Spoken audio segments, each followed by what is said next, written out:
ఖమ్మం జిల్లాలో వర్షాలు బీభత్సం సృష్టించాయి. కస్నాతండా పంచాయతీని ఆకేరువాగు ముంచేసింది. భవనాలపై నుంచి వరద నీరు ఉధృతంగా ప్రవహిస్తుంది. వరదల్లో చిక్కుకున్న 12 మందిని గ్రామస్తులు రక్షించారు. విద్యుత్ స్తంభాలన్నీ నేలకొరిగాయి. వరదలకు తండావాసులు తీవ్ర ఇబ్బందులు పడుతున్నారు. కస్నాతండా నుంచి మరింత సమాచారం మా ప్రతినిధి కదిర్ అందిస్తారు.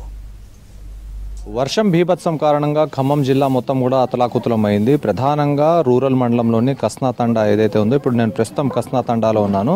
కస్నాతండాలో ఎలాంటి పరిస్థితి ఉందంటే అడుగు తీసి అడుగు బయటకు వేయలేని పరిస్థితి ఉంది. దీని పక్కనే ఆకేరు ప్రవహిస్తూ ఉంటుంది. దాదాపుగా 1 కిలోమీటర్ దూరంలో ఆకేరు నది అనేది ప్రవహిస్తూ ఉంది. ఆ ఆకేరు నది కిలోమీటర్ దూరం నుంచి అంతా విశాలంగా ప్రవహించే నది అక్కడ నుంచి ఇక్కడ దాకా వచ్చి ఈ గ్రామాన్ని ముంచెత్తింది.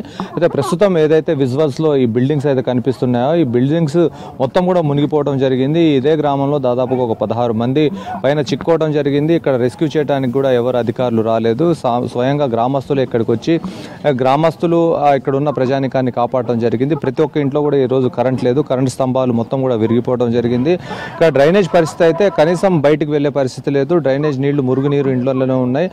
తలుపులన్నీ పగిలిపోయినాయి. తలుపులు వరద దాటికి పగిలిపోయి వరద అంతా లోపలికి వెళ్ళి భారీ సామాన్ అంతా కూడా నీళ్లలో కొట్టుకొని పోవడం జరిగింది. ఏదైతే చిన్న చిన్న గిన్నెలు ఉన్నాయో వాటిని పరిశుభ్రంగా చేసుకొని ఈరోజు మళ్ళీ వాటిని ట్యాంకర్ల సహాయంతో నీళ్లు తెచ్చుకొని శుభ్రం చేసుకుంటున్న పరిస్థితి. మహిళలు అయితే కన్నీటి పర్యంతం అవుతా ఉన్నారు. దాంతోపాటుగా ఇళ్లలో వాళ్ళు ఏదైతే ధాన్యాన్ని నిల్వ చేసుకున్నారో ఆ ధాన్యం మొత్తం కూడా తడిచిపోవడంతో మళ్ళీ వాటిని ఆరబెట్టుకోవడం కోసం ఇక్కడ ఒక స్కూల్ దగ్గరికి రావడం జరిగింది. ఆ స్కూల్ దగ్గర ధాన్యాన్ని ఆరబెట్టుకుంటా ఉన్నారు. దాదాపుగా 6వ తారీఖు వరకు వాతావరణ శాఖ హెచ్చరిక జారీ చేస్తూ ఉంది, వర్షాలు కొనసాగుతాయని చెప్పేసి. అయితే ఈ క్రమంలో ఇక్కడ విద్యుత్ సప్లై అనేది పూర్తిగా నిలిచిపోయింది. ఎక్కడికక్కడ స్తంభాలు ఒరిగిపోయినాయి, కొన్ని కూలిపోవడం జరిగింది. ప్రధానంగా ఇక్కడ గ్రామంలో ఎలాంటి పరిస్థితి ఉంది, అసలు గ్రామంలో ప్రజలు ఎలాంటి ఇబ్బందులు ఎదుర్కొంటా ఉన్నారు, వీళ్లకు సహాయక చర్యలు చేపట్టడం కోసం ఎవరు వచ్చారు, వీళ్ళ దగ్గరికి వీళ్ళ పరిస్థితి ఎలా ఉందో వారి మాటల్లో మనం తెలుసుకునే ప్రయత్నం చేద్దాం.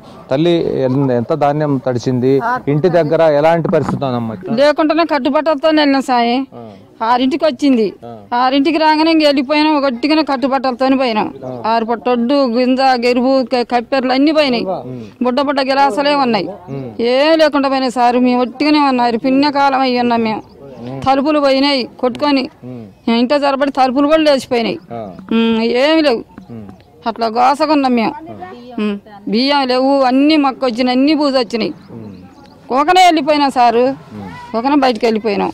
ఇప్పుడు ఇంట్లోకి ఏరు వచ్చే టైంలో మీకు తెలియలేదమ్మా వరద వస్తుంది కదా? ఇంకా అందరం ఎట్లా దాదాపు వెళ్ళిపోయినాం. మేము ఒక 6 పైన ఆగిపోయినాం. 11 మంది అందరూ వెళ్ళిపోయారు. లోన్ ఉండిపోయినాం. తర్వాతకి మోగులు పెట్టి బయటకు ఉంచేసారు. అది ఇప్పుడు 11 మంది పైన ఉన్నప్పుడు ఎవరు వచ్చారు తల్లి? మా వాళ్ళు వచ్చారు. ఇక్కడ వాళ్ళు వచ్చి తీసుకొని పోయారు. ఇక ఎంతసేపు ఉన్నారు పైన? ఉన్నాం 2-3 గంటలు ఉన్నాం. 4 గంటల వరకు ఉన్నాం. 5 వరద మీ ఇంటి దాకా వస్తుంది కదా, వరద వస్తున్నప్పుడు అసలు మీరు బయటికి వెళ్ళకుండా పైకి ఎందుకు వెళ్ళారు? చుట్టూ కమ్మిన ఎడిపోదామంటే ఎటు తెరట సార్. 11 మంది ఇక దిగే అవకాశం లేదు. ఎడిపోయినా అల్ల పడేటట్టుగా ఉన్నాం. అన్ని తెడిచినాయి. బియ్యం, మాంసాలు, కంచాలు మొత్తం ఏం తీసుకోకుండా పైకి ఎక్కినాం. కట్టుబట్టతో బయటకు వెళ్ళాం. గ్రామంలో కరెంట్ లేదు కదా, కరెంట్ లేకపోతే వానలకు చిన్నపిల్లలు, వర్షం వస్తుంది, కరెంట్ లేదు, దోమలకి కూలిపోయినాయి, అన్ని పోయినాయి. ఏమీ లేదు. మా బతికే పరిస్థితులు కూడా లేవు. మేము ఏం తినాలో ఏం ఉండాలో మా ఒడ్లు అన్నీ తడిచిపోయినాయి. అంటే ఎవరు బియ్యం తీసుకొచ్చి ఇవ్వటం కానీ, స్వచ్ఛంద సంస్థలు కానీ, ప్రభుత్వం నుంచి కానీ ఎవరు తీసుకొచ్చి ఇచ్చారు? ప్రభుత్వం ఇచ్చిందా? తీసుకొచ్చి ఇచ్చిపోయారండి. పిల్లలకి ఏం పెడుతున్నామా? ఏం లేదు. ఇప్పుడు ఊళ్ళో అన్నం పెడితే తిన్నాం అంతే. ఏమైతే తినలేదు. మేము ఏమీ లేదండి. ప్రస్తుతం ఇక్కడ చిక్కుకున్న వాళ్ళని నువ్వేనా కాపాడింది? అక్కడ ఆ సమయంలో ఎలాంటి పరిస్థితి ఉంది? అసలు మామూలు కాదండి. ఆ 7 గంటల నుండి 11 గంటలకు బీభత్సం అయిపోయింది ఏరియా మొత్తం. మినిమం 10-12 అడుగుల హైట్లో వరదలు బీభత్సం వస్తుంది. అయితే ఆ డాబ్ మీద మన వాళ్ళ 12 మంది ఆ డాబ్ మీద ఉండిపోయారు వరదలు. ఎందుకంటే స్పీడ్గా వచ్చేసింది. స్పీడ్గా వచ్చిన తర్వాత ఎలా ఏంటనే కలెక్టర్ దాకా అధికారులు ఫోన్ చేస్తే ఎవరు స్పందించలేకపోయారు. కనీసం హెలికాప్టర్ లేకపోతే మినీ విమానాలు అలాంటివి కూడా పంపించలేకపోతున్నారు. ఇంకో 2 అడుగులు అయితే బిల్డింగ్ దాటిపోయే అవకాశాలు ఉన్నాయి. జనాలు వాళ్ళ ఉక్కిరి బిక్కిరి ఉన్నారు. అటు చూస్తే పెద్ద సముద్రం లెక్క కనబడుతుంది. ఎలా అని నేనే ఈ 12 మంది కోసం నేనే చచ్చినా లేదని నేను మొదలు నీళ్ళలో దిగాను. దాని తర్వాత మా వాళ్ళు నలుగురు వచ్చారు పిల్లలు వచ్చి పెద్ద మోకు ఆ బిల్డింగ్ నుండి అవతల భాగం కనబడే బిల్డింగ్కి 4 మోకులు తయారు చేసి కట్టి ఒక మనిషికి అప్పటికి ప్రయత్నం చేశాం. కానీ వాళ్ళు భయపడుతున్నారు. భయపడుతుంటే ఒకరిని బయటికి తీసిన తర్వాత కొద్ది సందర్భం ఇంకో అర్ధగంట తర్వాత కొద్ది నీళ్లు తగ్గుతుంటే వాళ్ళ ధైర్యం కోసం చెప్పి 2 గంటలు ఉండి మళ్ళీ నీళ్లు తగ్గిన తర్వాత ఒక 4 గంటల తర్వాత మళ్ళీ చిన్న బయటికి తీసుకుని అందరినీ వెళ్ళిపోయాం. కానీ ఏ అధికారి ఎవరైనా ఆదుకోలేదు, ఎవరు రాలేదు. కనీసం ఎన్ని ఫోన్లు చేసినా రెస్పాన్సిబుల్ లేకపోయింది. మేమంతా ఇక్కడ జనాలు 12 మందిని చూసి అంతా భయంగా పడి ఎంతో బాధపడ్డాం. కానీ ఏ అధికారి మాకు సహకరించలేదు. నేను నాగేశ్వరరావు అండి, భూక్యా నాగేశ్వరరావు, కృష్ణతండ మా సొంతూరు. నేను పార్టీ CPM శాఖ సెక్రటరీని. నీ వయసు ఎంత తల్లి? ఎప్పుడైనా ఇలాంటి వరద చూసినావా అమ్మ? నేనే అల్లబడ్డా. ఇలాంటి వరద ఎప్పుడైనా చూసినావా? వరకు రాలేదు, ఇప్పుడే చూడటం.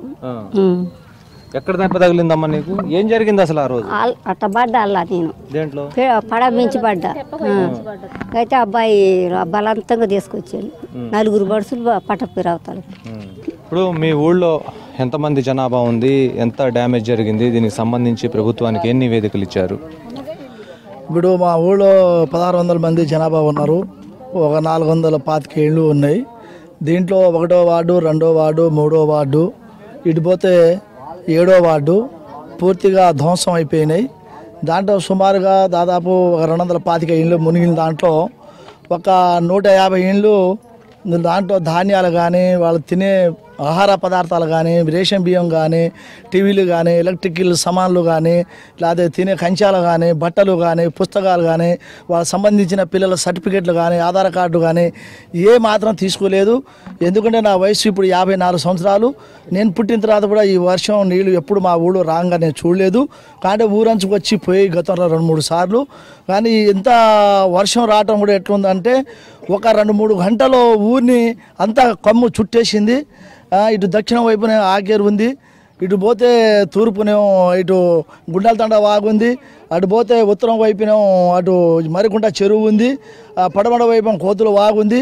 మా ఊరికి ఎటు నుంచి రావాలన్నా పోవాలన్నా చాలా పరిస్థితి అయోమయమై మేమంతా మునిగిపోతామని భయంతో ఆందోళనతో ఆ గుట్టలు, రాళ్ళు, బోళ్ళు మొత్తం జనాలు ఎక్కడం, జీవాలు గుట్టని పైన తరిమి వేయటం.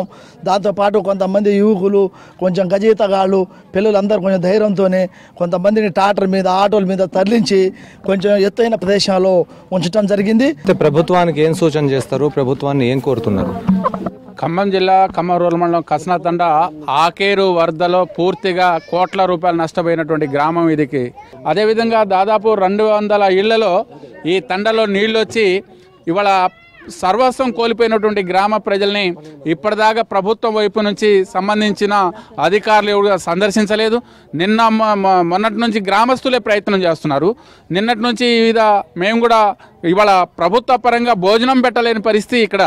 ఇప్పుడు CPM పార్టీ, CPI ఇతర పార్టీలు ముందుకు వచ్చి ఇవాళ భోజనాలు పెట్టాల్సిన పరిస్థితి తప్ప ప్రభుత్వ పరంగా ఒక ముద్దాన్నం కూడా పెట్టనటువంటి పరిస్థితి కనబడతా ఉంది.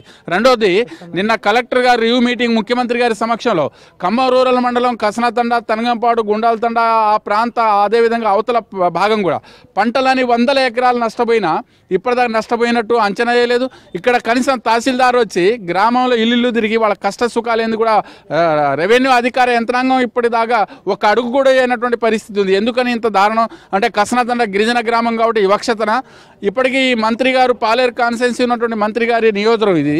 కానీ అధికార యంత్రాంగం స్పందించాల్సిన అవసరం ఉంది. మేము డిమాండ్ చేస్తున్నాం. పంట పొలాలకి ఎకరానికి 5 లక్షల రూపాయలు నష్టపరిహారం ఇవ్వాలి.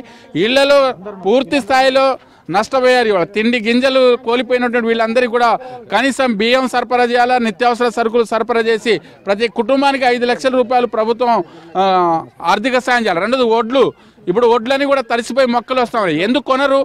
ప్రభుత్వం తక్షణమే తడిసిపోయినటువంటి ధాన్యాన్ని, వడ్లని, పెసరని, ఈద ధాన్యాలన్నిటి కూడా ప్రభుత్వమే కొని వాళ్ళకి నష్టపరిహారం అందించాల్సిన బాధ్యత ఈ ప్రభుత్వానికి ఉందని ఇవాళ CPM పార్టీ పక్షాన ప్రభుత్వాన్ని విజ్ఞప్తి చేస్తా ఉన్నాం. ఈ బిల్డింగ్ పక్కన ఉన్న ఈ 2 బిల్డింగ్లు కూడా పూర్తిగా మునిగిపోవడం జరిగింది. దీనిపైనే ఎక్కడ వీళ్ళు ఈ విజువల్స్ లో కనిపిస్తున్న వీళ్ళు ఎవరైతే ఉన్నారో ఈ 9 మంది ఎవరు, ఈ 9 మంది ఎవరు అంటే వీళ్ళంతా ఈ 9 మంది ఇక్కడ ఉన్న వీళ్ళందరూ కూడా 9 మంది నీళ్లలో కొట్టుకొని పోయేవాళ్ళు. వీళ్ళందరూ బిల్డింగ్ ఎక్కి వీళ్ళ ప్రాణాలను సేవ్ చేసుకున్నారు. ఆ వరద ఎలా వచ్చింది, వరద వచ్చే క్రమంలో పైకి వెళ్ళారు కదా, పైకి వెళ్ళినప్పుడు మీకు ఏమనిపించింది, ఎవరి సహాయం కోరారు, ఎవరు వచ్చి సహాయం చేశారు?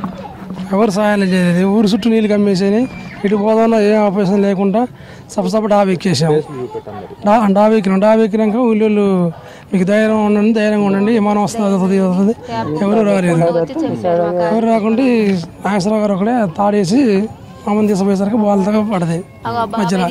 ఆయన కూడా వచ్చి కాపాడి తీసుకెళ్ళిండు. సాయంత్రం 4 గంటల కానీ పగ్గాలు పెట్టి బయటికి తీసుకెళ్లారు. ఎక్కడ చూసినా కానీ ఎలాంటి పరిస్థితి ఉందంటే కనీసం లోపల ఊళ్ళోకి వచ్చే పరిస్థితి కూడా లేదు. ఊళ్ళోకి రావాలంటే మొత్తం రహదారి కూడా ఇక్కడ లేదు, దారి కూడా లేకపోవడంతో ప్రజలు ఇంకా చూడొచ్చు. ఇప్పుడు ఈ విజువల్స్ ఎట్లా కనిపిస్తున్నాయి, ఈ వరద పోయినా కానీ ఇంకా బురద తగ్గలేదు. మొత్తం ఇండ్లన్నీ కూడా అనేక వాళ్ళకి సంబంధించిన అంత సామాన్ అంతా కూడా నీళ్ళలో కొట్టుకొని పోయింది. ఇండ్లు ధ్వంసం అయిపోయినాయి, అదేవిధంగా ప్రహరీ గోడలు కూలిపోయినాయి. ఎక్కడ ప్రతి ఇంటికి కూడా బాగా భారీగా చెమ్మ ఉంది. అదేవిధంగా ఎవరు ఇంకా ఊళ్ళో తేరుకునే పరిస్థితి కనపడటం లేదు. విద్యుత్ వ్యవస్థ అయితే పూర్తిగా స్తంభించిపోయింది. కనీసం వీళ్ళు సమాచారం బయట ప్రాంతానికి ఇవ్వాలి అంటే సెల్ ఫోన్లలో ఛార్జింగ్ కూడా లేదు. సెల్ ఫోన్ ఛార్జింగ్ పెట్టాలి అంటే కరెంట్ కావాలి కాబట్టి సెల్ ఫోన్ ఛార్జింగ్ కూడా లేదు. ఛార్జింగ్ లేకపోవడంతో కూడా కనీసం ఎలా ఉన్నారు, బతుకున్నారా లేకపోతే ఏమైనా జరిగిందా, ప్రమాదం జరిగిందా అనేది వేరే ప్రాంతాల వాళ్ళకు సమాచారం అందించడం కోసం కూడా ఇక్కడ ఆ కనెక్టివిటీ కూడా తెగిపోయింది. ఇక్కడ జిల్లా సంబంధించిన అధికారులు రూరల్ మండలం అంటే ఖమ్మం నగరానికి దాదాపు 10 కిలోమీటర్లు ఉంటుంది. ఆ 10 కిలోమీటర్ల నుంచి కస్నాతండ అంటే ఒక 10 కిలోమీటర్లు ఉంటుంది. 20 కిలోమీటర్ల వ్యవధిలో ఇక్కడికి వచ్చి అధికారులు స్థానికంగా ఉన్న ఎంఆర్ఓ, రూరల్ ఎంఆర్ఓ సపరేట్గా ఉంటాడు. రూరల్ ఎంఆర్ఓ అయినా ఇక్కడికి వచ్చి లేదా కింది స్థాయి సిబ్బందినైనా పంపించి అసలు కస్నాతండాలో ఏం జరిగింది, ఎలాంటి వాతావరణం ఉంది, ఎలాంటి ఇబ్బందులను ఎదుర్కొంటున్నారని చెప్పేసి ఒక విఆర్ఓ లేదా ఎవరైనా ఇప్పుడు ఎవరైతే నియమించబడ్డారో అధికారులు ఇక్కడికి వచ్చి పర్యవేక్షించి గ్రౌండ్ లెవెల్లో ఎలాంటి పరిస్థితి ఉందో ప్రభుత్వానికి నివేదిక ఇచ్చినట్లయితే ఇక్కడికి ప్రభుత్వం వీళ్లకు సహకారం అందించడానికి సిద్ధంగా ఉంది. కానీ ఇక్కడ అధికారుల తప్పిదం అనేది కనిపిస్తూ ఉంది. అధికారుల తప్పిదం కారణంగానే ప్రభుత్వం కూడా బదనామయ్యే పరిస్థితి ఇక్కడ కనిపిస్తూ ఉంది. ప్రజల్లో ఆగ్రహం కూడా కట్టలు తెంచుకుంటున్న పరిస్థితి ఇక్కడ మనం చూడవచ్చు.